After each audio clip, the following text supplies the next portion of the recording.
పూలమ్మినా, పాలమ్మినా, college పెట్టినా అంటూ తనదైన శైలి ప్రసంగం, వివిధ కార్యక్రమాల్లో ఉత్సాహపరిచే వ్యక్తిత్వంతో తెలుగు రాష్ట్రాల్లో తనకంటూ గుర్తింపు తెచ్చుకున్నారు చామకూర మల్లారెడ్డి.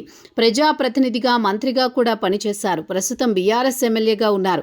ఇక తన విద్యా సంస్థల ద్వారా మల్లారెడ్డికి యూత్లో మంచి ఫాలోయింగ్ కూడా ఉంది. ఇంతకాలం తెలంగాణకే పరిమితమై తన విద్యా సంస్థలకు ఇక ఏపీకి విస్తరించాలని నిర్ణయించారు. ఈ మేరకు కేంద్ర ప్రభుత్వం నుంచి అధికారిక అనుమతి సాధించారు. యూజీసీ చట్టం ప్రకారం ఈ ఆఫ్ క్యాంపస్ విశ్వవిద్యాలయం స్థాపనకు గెజిట్ నోటిఫికేషన్ వచ్చింది. దీంతో రాయలసీమ ప్రాంతంలో విద్యారంగంలో కొత్త అధ్యాయం ప్రారంభమవుతోంది.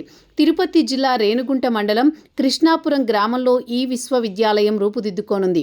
ఇంతకు ముందే ఈ ప్రాంతంలో ఉన్న ఒక ఇంజనీరింగ్ కళాశాలను కొనుగోలు చేసి దానిని అంతర్జాతీయ ప్రమాణాలకు అనుగుణంగా మార్చి కేంద్ర నియమాలకు అనుగుణంగా దరఖాస్తు చేశారు. ఇప్పుడు ఢిల్లీ నుంచి గ్రీన్ సిగ్నల్ రావడంతో ప్రాజెక్టు వేగంగా ముందుకు సాగుతోంది. తెలంగాణలో మైసమ్మగూడ వద్ద లక్షలాది విద్యార్థులు చదువు అందిస్తోన్న మల్లారెడ్డి సంస్థలిప్పుడు ఆంధ్రప్రదేశ్లోకి అడుగుపెట్టడం ద్వారా రాయలసీమ విద్యార్థులకు కొత్త అవకాశాలు కల్పించనున్నాయి. ఇది రెండు రాష్ట్రాల మధ్య విద్యా సహకారానికి మార్గం సుగమం చేస్తుంది.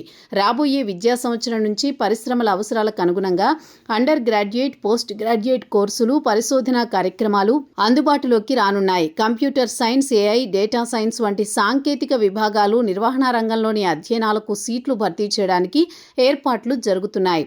తిరుపతిలో ఇప్పటికే ఐఐటి, ఐఐఎస్ఈఆర్ వంటి జాతీయ స్థాయి సంస్థలు, ప్రభుత్వ విశ్వవిద్యాలయాలు ఉన్నాయి. ఇప్పుడు రేణిగుంట పరిసరాల్లో పారిశ్రామిక ప్రాంతానికి సమీపంలో ఈ కొత్త డీమ్డ్ విశ్వవిద్యాలయం రావడంతో ఆ ప్రాంతం విద్యా కేంద్రంగా మరింత బలపడనుంది. మోహన్ బాబు స్థాపించిన విశ్వవిద్యాలయం ఆధిపత్యానికి మల్లారెడ్డి యూనివర్సిటీతో చెక్ పడుతుందని భావిస్తున్నారు.